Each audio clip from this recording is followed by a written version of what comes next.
നമസ്കാരം. 2 വീഡിയോകളുള്ള ബലിക്കല്ല് പുരാണത്തിൻ്റെ 2ാം ഭാഗത്തിലേക്ക് സ്വാഗതം.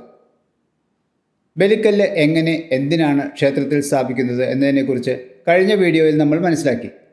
ബലിക്കല്ല് എന്താണെന്നും അതിൻ്റെ പ്രാധാന്യവും ഇപ്പോൾ നമുക്കറിയാം. ഇനി നമുക്ക് ക്ഷേത്രത്തിൻ്റെ പുറത്തെ ബലിവട്ടത്തിലെ ബലിക്കല്ലുകളുടെ ചില വിശദാംശങ്ങൾ നോക്കാം. ക്ഷേത്രത്തിലെ പുറത്തെ ബലിവട്ടത്തിലെ ബലിക്കല്ലുകൾ സാമാന്യേന കാഴ്ചയിൽ ഒരുപോലെയാണെങ്കിലും അതിൽ വസിക്കുന്നവർക്ക് പ്രധാന ദേവൻ്റെ പ്രതിഷ്ഠ അനുസരിച്ച് ഭേദമുണ്ടാകും. അപ്രകാരം പ്രധാന പ്രതിഷ്ഠ മഹാവിഷ്ണുവെങ്കിൽ കുമുദൻ, കുമുദക്ഷൻ, പുണ്ടരീകൻ, വാമനൻ, ശംഖുകർണൻ, സർവനേത്രൻ, സുമുഖൻ, സുപ്രതിഷ്ഠൻ എന്നിവരാണ് കിഴക്ക് തുടങ്ങി ഈ 8 ബലിക്കല്ലുകളിൽ കൽപ്പിച്ചിരിക്കുന്ന സേവകർ. പ്രധാന ദേവൻ പരമശിവൻ എങ്കിൽ നന്ദി, മഹാകാളൻ, ഭൂതാനന്ദൻ, മഹിധരൻ, പർവ്വതേശൻ, മഹേശൻ, കാലപാശൻ, കപാലി എന്നിവരായിരിക്കും പ്രധാന സേവകർ. അപ്രകാരം ദുർഗാക്ഷേത്രമെങ്കിൽ കാളി, കരാളി, വിരജ, വന്ദര, വിന്ധ്യവാസിനി, സുപ്രഭ, സിംഹവക്ത്ര, ദൈത്യമർദ്ദിനി എന്നിവരായിരിക്കും പുറത്തെ ബലിവട്ടത്തിൽ. പ്രതിഷ്ഠ സുബ്രഹ്മണ്യനെങ്കിൽ ദേവസേനാപതി, അഗ്നിലോചനൻ, ദണ്ഡഹസ്തൻ, അസിധാരിണി, പാശപാലൻ, ധ്വജശേഖരൻ, ഗതി, ശൂലവാസി എന്നിവർക്കായിരിക്കും ബലിപീഠങ്ങൾ. ഗണപതിക്ക് വജ്രദന്തൻ, ഗജാസ്യൻ, ഭീമൻ, മഹിഷാസ്യൻ, മേഘനാഥൻ, വിരൂപാക്ഷൻ, വരദൻ, സർവദാക്ഷൻ എന്നിവരും, ശാസ്താവെങ്കിൽ ഗോത്രൻ, പിങ്കളാക്ഷൻ, വീരസേനൻ, ശാംഭവൻ, ത്രിനേത്രൻ, ശൂലൻ, ദക്ഷൻ, ഭീമരൂപൻ എന്നിവരും ബലിപീഠസ്ഥരാകുന്നു. ഭദ്രകാളി ക്ഷേത്രത്തിലെ പുറത്തെ ബലിവട്ടത്തിലെ ബലിക്കല്ലുകളിൽ 8 ഭൈരവന്മാരും 10 ക്ഷേത്രപാലകന്മാരും സ്ഥിതി ചെയ്യുന്നതായിട്ടാണ് സങ്കല്പം. അസിതാംഗ ഭൈരവൻ, രുരുഭൈരവൻ, ചണ്ഡഭൈരവൻ, ക്രോധഭൈരവൻ, ഉന്മത്ത ഭൈരവൻ, കപാലഭൈരവൻ, തീക്ഷ്ണ ഭൈരവൻ, സംഹാര ഭൈരവൻ എന്നിവരാണ് അഷ്ടഭൈരവന്മാർ.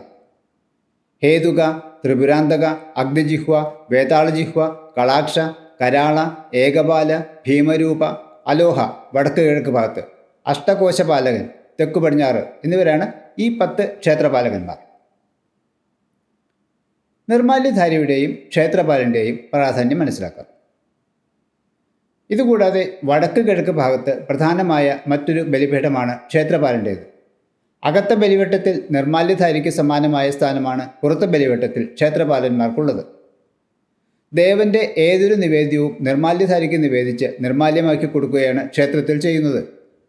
ദേവൻ്റെ നിവേദ്യം പ്രാണാഹുതി പുരസരം നിർമാല്യധാരിക്ക് അവസാനം നിവേദിക്കുകയാണ് പതിവ്. അപ്രകാരം തന്നെ ശ്രീഭൂതബലിയുടെ അവസാനം ക്ഷേത്രപാലന് പാത്രത്തോടെ നിവേദിക്കുകയാണ് ചെയ്യുന്നത്.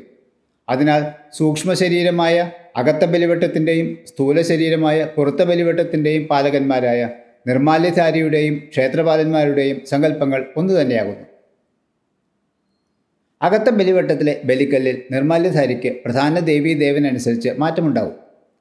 പ്രതിഷ്ഠയുടെ ഭേദമനുസരിച്ച് മഹാദേവന് ചണ്ഡേശൻ, മഹാവിഷ്ണുവിന് വിശ്വക്സേനൻ, ഗണപതിക്ക് കുംഭോദരൻ, സുബ്രഹ്മണ്യന് ധൂർത്തസേനൻ, ശാസ്താവിന് ഘോഷാവതി, സൂര്യന് തേജശ്ചണ്ഡൻ, ദുർഗയ്ക്ക് മുണ്ടിനി, ഭദ്രകാളിക്ക് പ്രോംശേഷിക, പാർവതിക്ക് സുഭഗ, ഭഗവതിക്ക് ധൃതി, സരസ്വതിക്ക് യതി എന്നിവരാണ് നിർമാല്യധാരികൾ.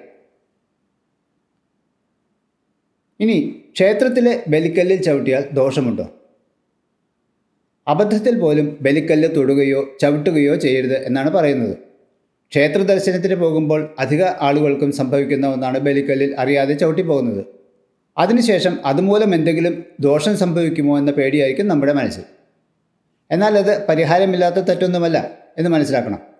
ഇതുമൂലം ദോഷാനുഭവങ്ങൾക്ക് സാക്ഷ്യമാകേണ്ടി വരികയുമില്ല. എന്നാൽ ബലിക്കല്ലിൽ അറിയാതെ സ്പർശിക്കുന്നതിന് പരിഹാരമുണ്ട്. ദേവൻ്റെ വികാരങ്ങളുടെ മൂർത്തിമത് ഭാവങ്ങളാണ് ബലിക്കല്ലുകൾ എന്നാണ് ക്ഷേത്രസങ്കല്പത്തിൽ പറയുന്നത്. ദേവന് ചുറ്റും ഊർജ്ജവലയങ്ങൾ നിരന്തരം ഭ്രമണം ചെയ്തുകൊണ്ടിരിക്കുന്നതിനാൽ അവ മുറിഞ്ഞാൽ വികാരങ്ങളുടെ മൂർത്തികളായ ഗന്ധർവന്മാർ നമ്മെ ബാധിക്കുന്നു എന്നാണ് വിശ്വാസം.